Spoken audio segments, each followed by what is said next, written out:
For 1,000 years, kings and queens of Europe had absolute power. But absolute power corrupts absolutely.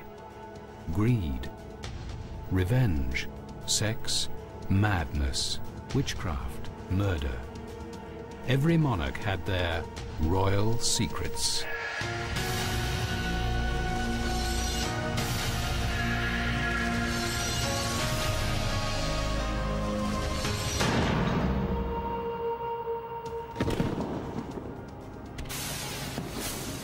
Every year on the 5th of November, the British celebrate a plot to kill a king. An assassin named Guy Fawkes planned to blow up Parliament and the king, but he was caught as he lit the fuse. Guy Fawkes was one of many assassins who have plagued royalty. Kings were constantly on their guard because anyone, foe, friend, or even family, could be plotting to take the crown. Most murder attempts failed, but the debauched Edward II of England, French peacemaker Henry IV, saintly King Wenceslas, all had a date with assassins.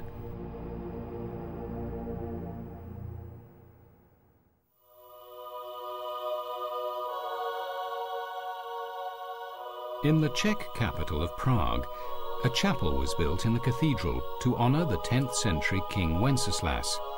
Murals on its walls depict the king's life and sudden death.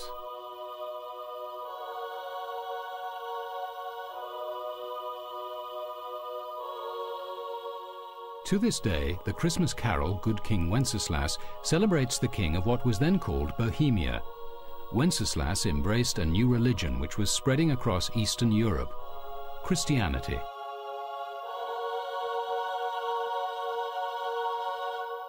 The arrival of Christianity tore families apart in the kingdom. Many still worshipped pagan idols.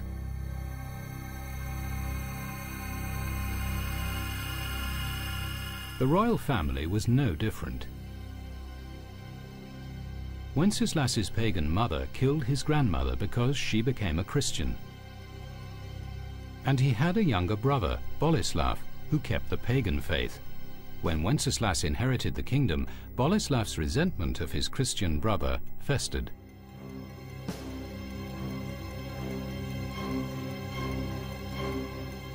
Wenceslas was so devoted to the new religion, he took a vow of chastity, guaranteeing he would never have an heir. When Boleslav had a son who would succeed when Wenceslas died, the royal line was destined to pass to the younger brother. Still, he remained jealous of the pious Wenceslas.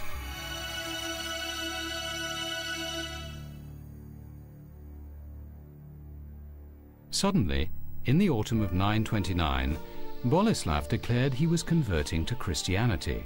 He built a church and invited King Wenceslas to attend its dedication.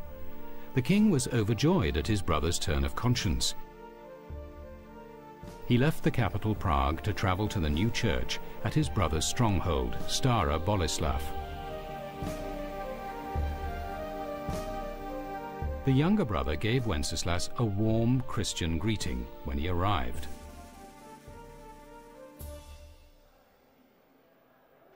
But that evening, a feast honoring the king's visit and Boleslav's conversion took on an ominous air. As the wine flowed, Boleslav's intoxicated knights forgot their reputed Christian piety.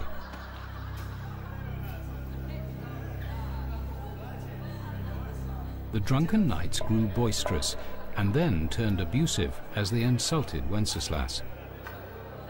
His brother Boleslav did little to restrain them. Tension grew as the knights stood with unsheathed swords, but King Wenceslas's guards challenged them.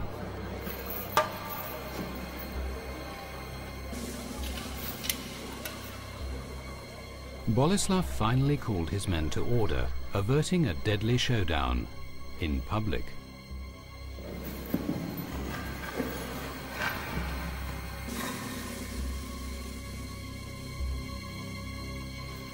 When Wenceslas got up to go to bed, the drunken knights crowded around, menacing him.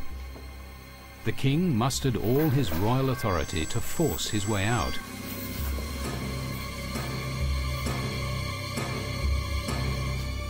Boleslav pointedly failed to help his brother to the door.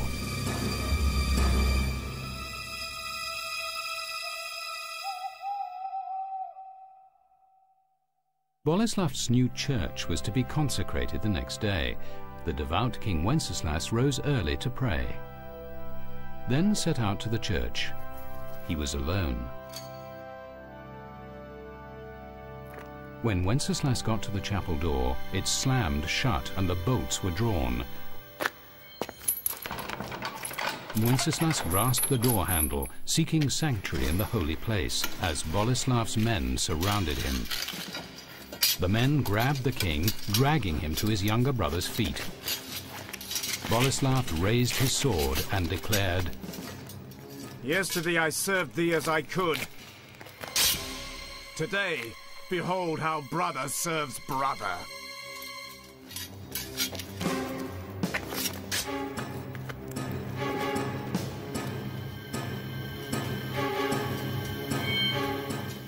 Boleslav had invited his brother to his own funeral.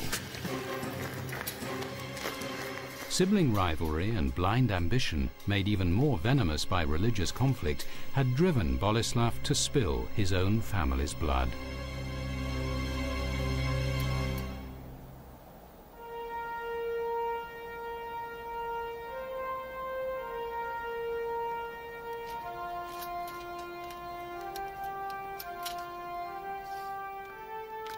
With Wenceslas dead, Boleslav seized power and vowed to rid his country of the new Christian religion. But the king's murder brought on a strange series of events.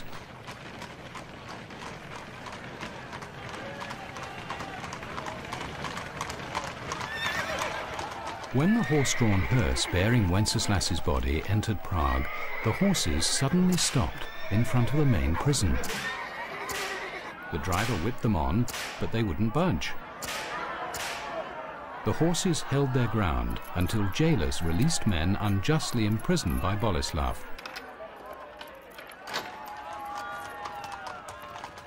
Only then would the horses move on.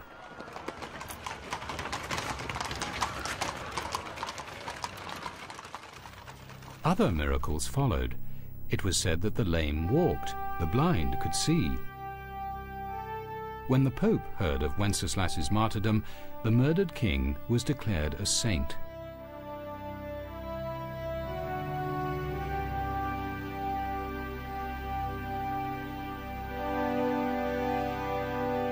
The church then put pressure on Boleslav to show respect. He was forced to dig up his brother's body and move it to a new cathedral in the center of Prague. Saint Wenceslas's reputation spread across Europe. This sword and this helmet, relics of the king's last hours, have become national treasures.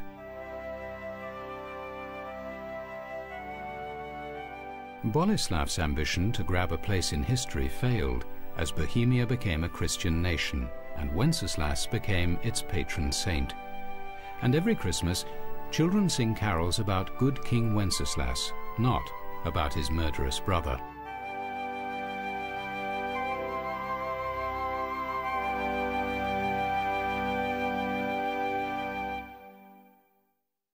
Royal assassination came not only to the saintly. The evil sometimes had their just deserts. Witness the saga of England's Edward II. This unpopular royal ruled in the 1300s. His tyrannical reign blooded by gruesome executions. Official word claimed he died in his sleep. So in the last hours of his life, what were the awful screams coming from his window?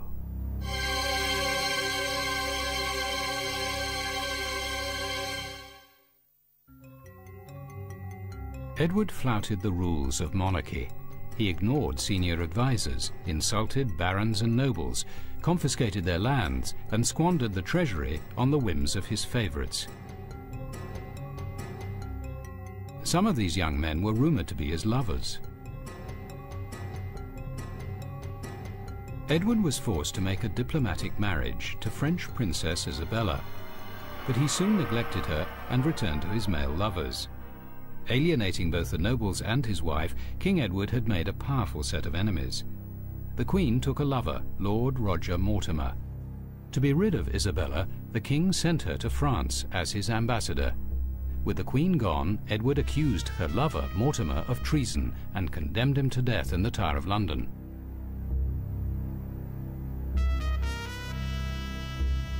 The night before his execution, Mortimer invited his guards to take a last glass of wine with him. The wine was drugged, and Mortimer escaped to France to join the Queen. There, Isabella and Mortimer gathered an army of disaffected English nobles and returned to England to depose the king. A monk named Thomas Dunhead, a friend of King Edward's, later wrote about the events he witnessed. In the year of 1327 there came many knights against our Lord Edward, and foremost amongst them was his own queen. She came with her lover Roger Mortimer, and against the will of the king fomented rebellion against him. Arriving in London, Queen Isabella encouraged her subjects to rise up against Edward. Sick of their corrupt king, Londoners responded to the Queen's words. A frenzied mob soon ran riot in the streets. The swarm dragged one of Edward's cronies, the Bishop of London, from his horse and cut his head off with a butcher's knife. The howling mob then turned to hunt down Edward's favourite boys. They were captured, sexually mutilated, and executed.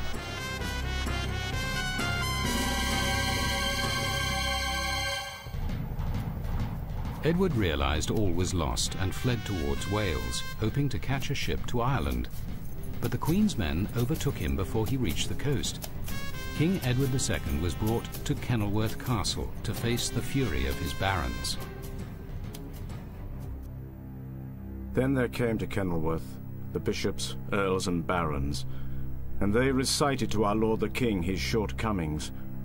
He quite freely admitted that he had governed badly, and with tears and on his knees he cried for mercy for this, and asked them to pardon him.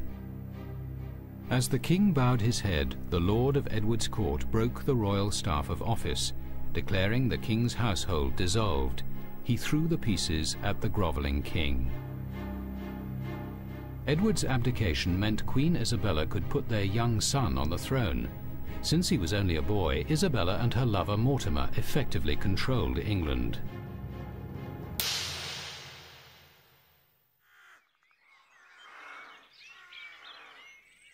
The disgraced king was locked up here at Berkeley Castle, while Isabella and Mortimer pondered Edward's fate.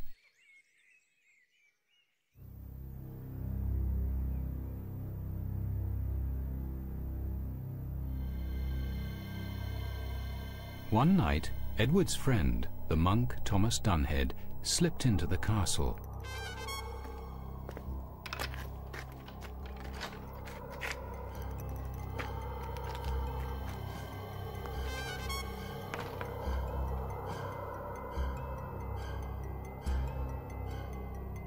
Under the guards' noses, Edward and Dunhead escaped.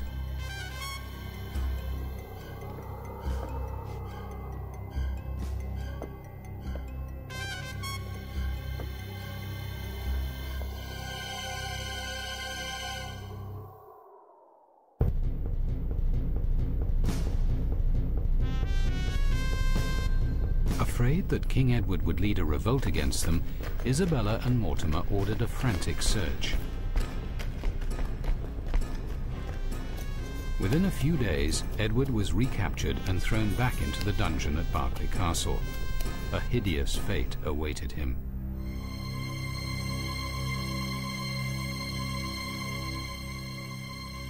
Isabella knew her position would never be safe while Edward lived. Mortimer sent a letter to Edward's jailers at Berkeley. Get rid of the king, but do it discreetly. The outright murder of a king anointed by God could easily provoke a rebellion against the perpetrators. There must be no sign of foul play.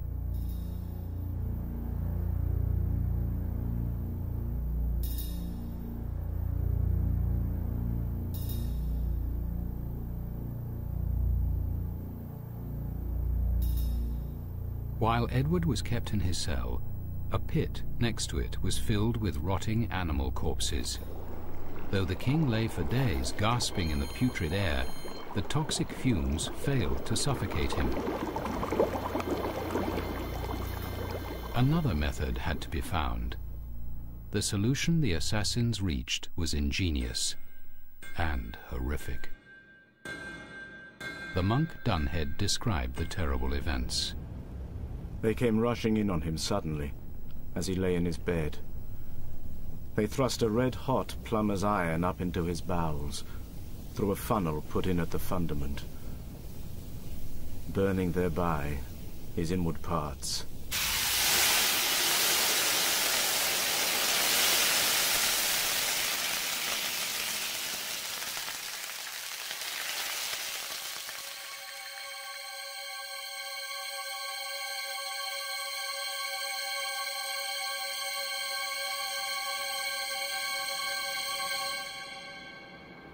The king's death was excruciating.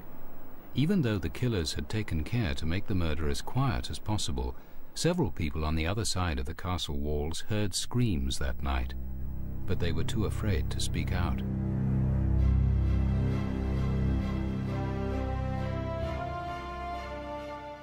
The official announcement said King Edward died suddenly.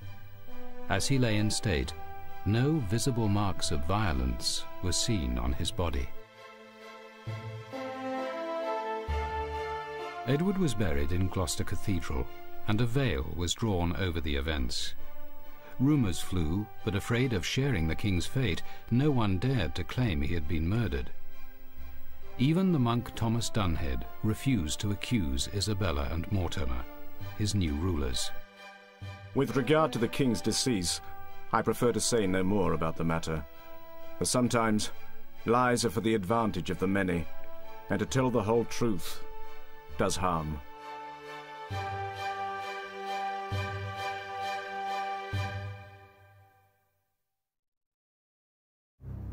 Edward II's assassination was a secret killing, but Henry IV of France repeatedly faced public attempts on his life. Ruling at a time of religious strife, Henry survived 19 assassination attempts by the time he was 53.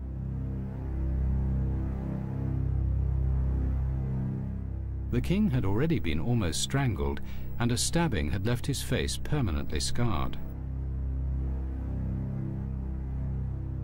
After yet another assassination attempt, this time with poison, Henry had all his food tasted.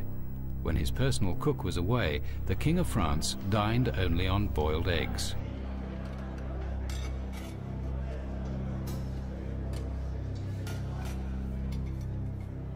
Religious conflict raged between Catholics and Protestants in 16th century France. Henry was a Protestant leader. His first marriage was to the reigning king's sister, who was a Catholic. When Henry's Protestant friends gathered to celebrate the marriage, Catholics attacked them. 3,000 were slaughtered in the infamous St. Bartholomew's Eve massacre. Later, when Henry rose to become king, he converted to Catholicism in an attempt to peacefully unite France. Known as Henry the Great, he was a successful ruler, but fanatic Catholics were still out to get him. With a long string of mistresses, his love life became public knowledge and left his first marriage in tatters. Henry IV's sexual appetite and Protestant background enraged Catholic zealots like Francois Ravaillac, an unemployed schoolteacher. Still believing the king was a heretic, Ravaillac refused to accept Henry's conversion to Catholicism. Prone to hallucinations, Ravaillac felt a divine calling to kill the king. At the beginning of May 1610, Ravaillac came to Paris and stole a large kitchen knife from an inn.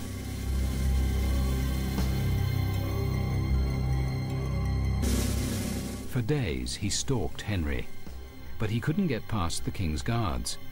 By Friday, May the 14th, the deranged Ravaillac was about to give up his mission when fate intervened. On the same day, King Henry was preparing to greet his second wife, who had been crowned in Rheims Cathedral and was to make a ceremonial entrance into Paris. A day of festivities was planned. That afternoon, the king set out to inspect preparations for her arrival.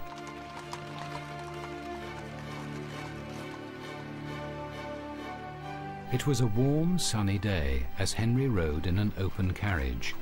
He left the Louvre Palace and moved along the Rue Saint-Honoré before turning into the Rue de la Ferronnerie.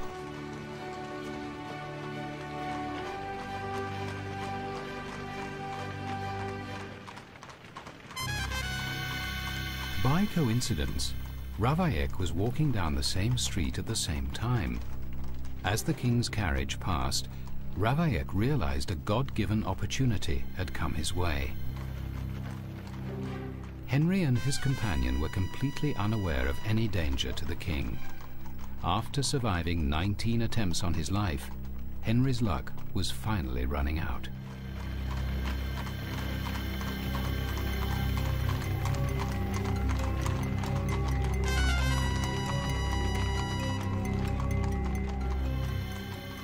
By sheer chance, the street ahead was blocked by a hay wagon.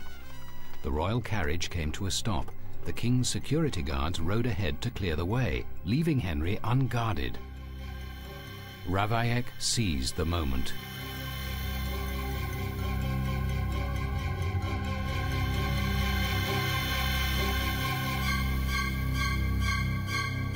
He plunged the knife into Henry's chest, just above his heart.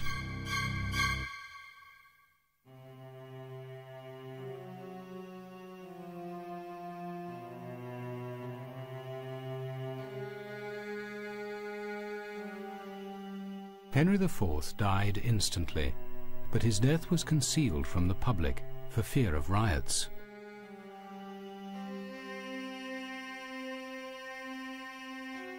After so many attempts on Henry's life, an assassin had finally succeeded.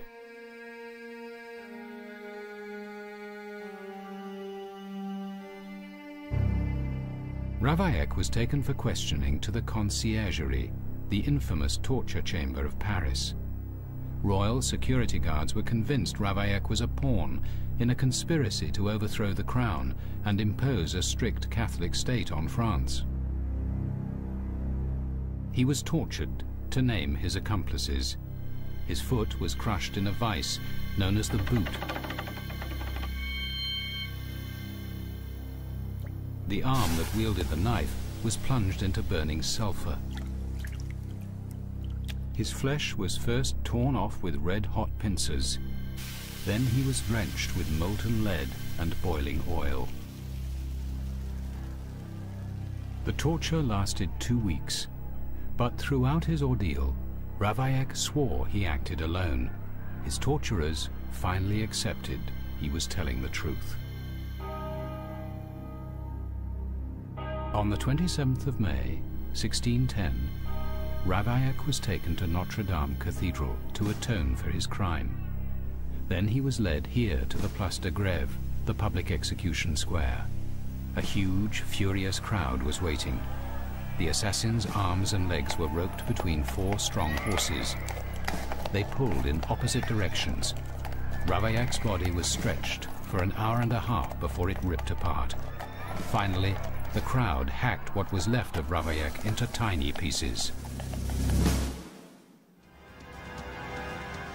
Edward II, Henry IV, King Wenceslas were examples to other monarchs. Saintly, good or evil, royals always faced the threat of murderous plots launched by their foes, or even by their own families. The assassin's message was clear: a king can never trust anyone.